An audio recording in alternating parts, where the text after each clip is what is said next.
All right, to the weather now, and it's wet out there and windy. The wind is making it tricky. I tried to open my umbrella out there. Bad idea, AJ. Yeah, very bad idea. Just talk to the person behind me here, right? Blue Hill had a wind gust to 72 miles per hour. Hurricane force, by the way, is 74 miles per hour, so just shy of that.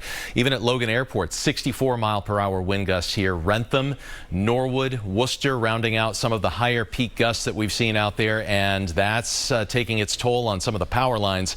Last check, 42,000 plus without power across the Bay State as of 12:18. That's that number that comes into MEMA, and we're pinging that number every couple of minutes to get updates for you. 56 mile per hour wind gust here in Boston, 49 mile per hour wind gust just this hour. Plymouth, 55 in Worcester, so it's still windy.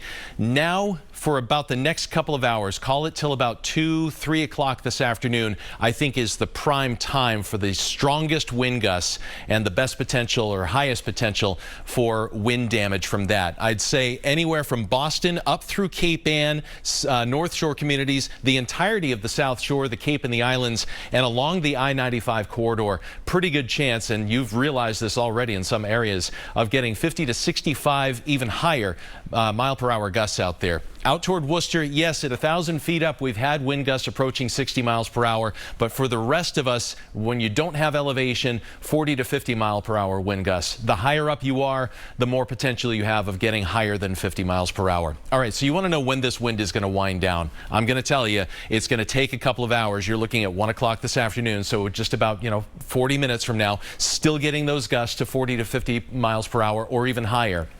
They will back off some as we step toward 3 o'clock this afternoon. So like I say, anytime between now and about 2, 3 o'clock, that's the window for those greatest wind gusts. Now, they're not going to drop off entirely, but they'll come down to about 20 to 30 miles per hour in some gusts really right through tonight. So power crews are going to have their hands full trying to restore power to those that have lost power. My concern also for tonight, the temperatures are going to drop as well. So if you don't have power tonight, heat could be a challenge for you.